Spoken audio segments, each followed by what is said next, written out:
Good afternoon, everyone. Welcome back to this last session of the day.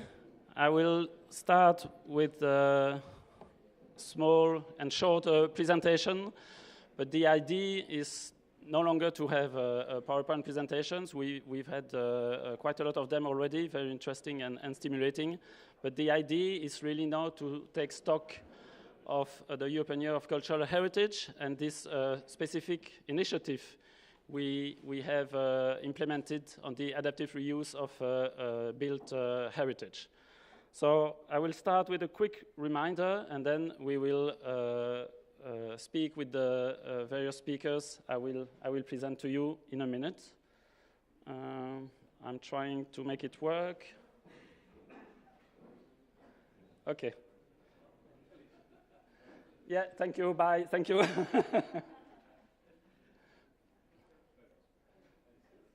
Okay, so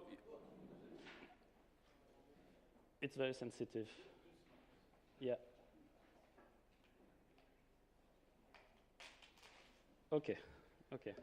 So you know the main objective of the year was actually to show that cultural heritage was not only a legacy of the past, but a resource for the future. And I think this fits very well with the adaptive reuse, which is really at the crossroads of various sectors and issues: architecture, heritage, but also urban development, circular economy, community building.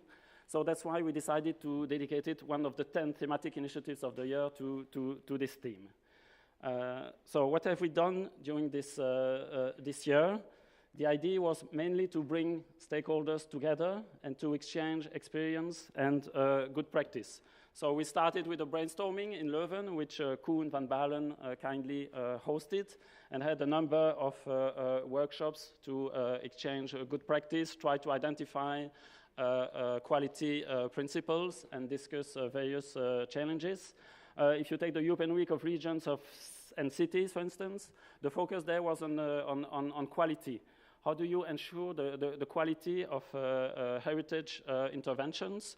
So we had there actually a number of working groups working on this issue from a heritage perspective, from a contemporary architecture perspective, because the European directors of architecture are working on the issue, and also from this informal working group on adaptive reuse. And if I mention also the FRH conference, it's because they also held a session with different representatives of military, industrial, and landscape heritage to exchange about the common challenges, but also the various approaches. And this is the final event of this initiative, which I think is very much for organizing. On the other hand, and you've heard of some of them already today, we tried not only to make stakeholders talk and work together, but also inside the Commission, we gathered several Commission services to discuss the adaptive reuse issue. You've heard about the URBEC projects already, second bullet point. But also in the research field, there's a number of research projects. Open Heritage was mentioned this morning. We have also ROC on the regeneration of historic centers, and also CLIC, which is actually now organizing or coordinating a task force with all these projects, focus on adaptive reuse, and in particular the circular governance and business models for the adaptive reuse in urban settings.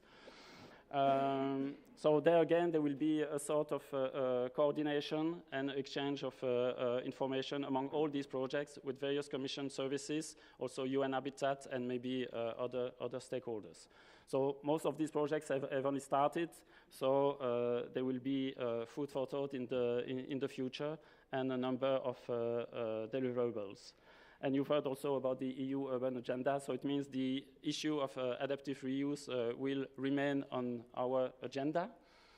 So I think now it's time to, in a way, to draw, if not conclusions, lessons from all these activities, projects, and exchanges we've had over the year. And I will now move to the various speakers we have today.